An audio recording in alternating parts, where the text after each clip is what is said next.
بسم اللہ الرحمن الرحیم۔ میں اور آپ جب مسجد میں آ چکے کیوں آتے ہیں؟ مسلمانوں کا رب بھی ایک، قرآن بھی، کعبہ بھی، اور پیغمبر اور ہادی مرشد بھی، پھر اختلاف کس بات کا؟ آپ صلی اللہ علیہ وسلم نے اسے فرمایا من سد فرجہ، جو مسجد میں آ جائے محبت، الفت، مودت، اجتماعیت کا ثبوت دیتا ہے، اتفاق، اتحاد اس کے دل میں معجزن ہے، اور جب وہ صف بناتا ہے تو اس طرح پاؤں کے ساتھ پاؤں نرمی سے ملا کے کھڑا ہوتا ہے کہ کوئی خلا درمیان میں نہیں ہوتا۔ اللہ فوراً دو انعام دے دیتے ہیں، بن اللہ لہ بیتن فی الجنہ، اس کا جنت میں گھر بنا دیتے ہیں، ورفعہ بہا درجہ، صرف جنت میں گھر نہیں بنتا بلکہ اس کے جنت میں درجات بھی بلند ہو جاتے ہیں۔ اور 5 مرتبہ اللہ تعالیٰ نے یہ موقع دیا ہے لا شعوری میں ہمارے ذہن میں ڈالنے کے لیے، اتفاق، اتحاد، کٹھے ہو جاؤ۔ 5 مرتبہ اللہ تعالیٰ فرماتے ہیں چلو بستی کے لوگ کٹھے ہو جاؤ۔ 8ویں دن اللہ تعالیٰ فرماتے ہیں چلو 2-4 بستیاں اکٹھی ہو کے جمعہ اکٹھا پڑھ لو، ایک اور بڑا اجتماع۔ اللہ سال کے بعد کہتے ہیں چلو سارا گاؤں اور شہر مل کے ایک جگہ اکٹھے ہو کے عید پڑھ لو۔ پھر بڑی عید پہ اللہ تعالیٰ فرماتے ہیں نہیں، اب صرف شہر نہیں، ساری دنیا ایک جگہ پہ بیت اللہ میں اکٹھی ہو جائے۔ یعنی اللہ تعالیٰ کے نظام کو ہم سمجھتے نہیں، یہ سسٹم کیا ہے؟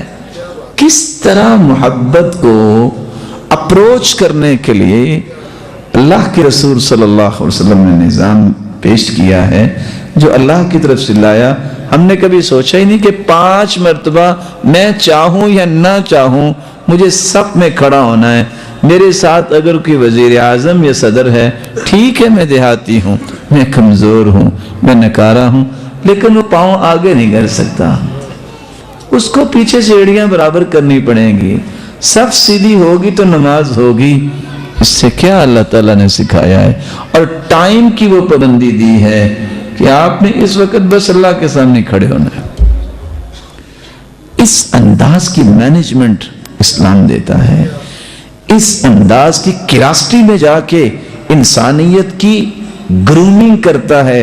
یہ مشن محمد جو ہے، یہ جو پیوریفیکیشن اور بیوٹیفیکیشن انسانوں کی ہوئی ہے، وہ اسی مشن کو اختیار کرنے سے ہوئی ہے۔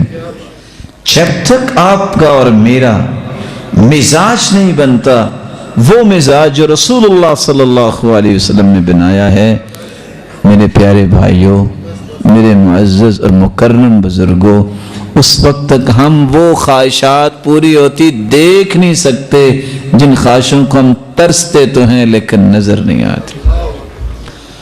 آپ کے پاس ایک شخص آیا ہے، اس کو پتہ ہی نہیں ہے، اس نے حدیث سنی نہیں ہے کہ اللہ کے رسول صلی اللہ علیہ وسلم کی مبارک آنکھیں تھیں اور آپ آنکھوں سے تو دیکھتے تھے، لیکن آپ کا ایک معجزہ بھی تھا، آپ کے 2 مبارک کندھے، ان کے درمیان مثل زر الحجل، کبوتری کے انڈے کی طرح اللہ تعالیٰ نے ان کو مہر نبوت عطا کی تھی، اور آپ نماز کی حالت میں مہر نبوت سے بھی صحابہ کو دیکھا کرتے تھے، اور آپ نے فرمایا انی اراکم من وراء ظہری، میرے صحابہ میں تمہیں دیکھتا ہوں جب تمہارے پاؤں میں تھوڑا سا خلال ہوتا ہے نا، تھوڑا سا اگر فاصلہ ہوتا ہے تو وہاں شیطان بکری کے بچے کی طرح جب تم پاؤں میں تھوڑا سا فاصلہ کر دیتے ہو اس کے درمیان آ کے نماز میں کھڑا ہو جاتا ہے، اور آ کے ظاہر ہے وہ کیا کرے گا؟ آپ کو نماز بلائے گا، آپ کو مختلف چیزیں یاد کروائے گا، وہ یہ تو نہیں کہے گا